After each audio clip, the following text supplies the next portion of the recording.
তো রোহিত শেট্টির তার যে কপ ইউনিভার্স, তো সেই ইউনিভার্স থেকে একটি ওয়েব সিরিজ আসতে চলেছে ইন্ডিয়ান পুলিশ ফোর্স নামে।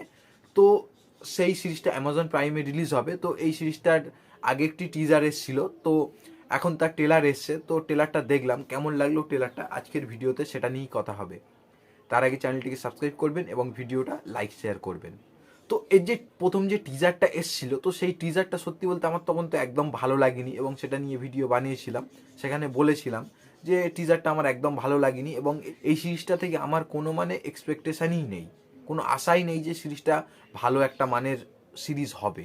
তো সেই অনুযায়ী ট্রেলারটা দেখলাম। তো ট্রেলারটাও কিন্তু আমার খুব যে আহামরি একটা কিছু লেগেছে তা নয়, তবে টিজার থেকে কিছুটা বেটার লেগেছে এই ট্রেলারটা। তো এই ট্রেলারে প্রথমে যদি ভালো যেগুলো লেগেছে সেগুলো বলি, তো প্রথম এই ট্রেলারে সিদ্ধার্থ মালহোত্রা মানে এই সিরিজের যে লিডে রয়েছে, তো তার পারফরমেন্স এখানে ভালো লাগছে। এবং এখানে সিদ্ধার্থ মালহোত্রা বলো, বিবেক ওবরয় বলো বা শিল্পা শেট্টি বলো, এদের যে অ্যাকশন সিকুয়েন্সগুলো, তো সেগুলো বেশ ভালো লাগছে এবং অ্যাকশনগুলো সত্যি বেশ ভালোভাবে ডিজাইন করেছে। এবং রোহিত শেট্টির মুভিতে বরাবরই অ্যাকশন ভালো হয় এবং অ্যাকশনগুলো একটু ওভার দ্য টপ হয়, কিন্তু ভালো লাগে, স্ক্রিনেতে দেখতে ভালো লাগে। তো এখানেও সেরকমই, এবং এখানে অ্যাকশনগুলোতে যেভাবে ক্যামেরার কাজ করা হয়েছে, তো সেগুলো ভালো। এছাড়া এই ট্রেলারে আমার আর তেমন কিছুই ভালো লাগেনি। এবং এই সিরিজের যে গল্পটা, তো সেটা তো কিছুটা প্রায় বলেই দিয়েছে। হ্যাঁ, তবে আরেকটা জিনিস যেটা ভালো লেগেছে সেটা হচ্ছে এই সিরিজের মেন যে ভিলেন, তো সেটা কে তার লুকটা পুরো রিভিল করেনি এবং তাকে একটা মানে অন্ধকারের মধ্যেই রেখেছে ডিরেক্টর। তো এই জিনিসটা ভালো লাগে, মানে রোহিত শেট্টি বরাবর তার যেসব মুভিতে সবসময় ভিলেনকে সবসময় রিভিলই করে দেয় এবং সাসপেন্স টাইপের কিছু থাকে না ভিলেনকে ঘিরে, কিন্তু এই সিরিজে সেইটা রয়েছে এবং এই জিনিসটা বেশ ভালো লেগেছে। এবং এই ট্রেলারের মধ্যে সিদ্ধার্থ মালহোত্রা তার পারফরমেন্স তো ভালো লাগছে বললাম, কিন্তু এখানে শিল্পা শেট্টির যে ক্যারেক্টারটা, তো এখানে তার পারফরমেন্স একেবারে বেকার লেগেছে। মানে তার পারফরমেন্স বড্ড মানে সেই লাউড টাইপের একটা পারফরমেন্স লাগলো, মানে ওভার দ্য টপ অ্যাক্টিং সেই রকম। এবং বিবেক ওবরয়, তো তার পারফরমেন্স ভালো, ঠিকঠাক। এই সিরিজের যে কালার গ্রেডিং, ওই যে গ্রিনিশ একটা টোন যেটা টিজারের ক্ষেত্রে বলেছিলাম, তো সেই জিনিসটা আমার একদম ভালো লাগেনি।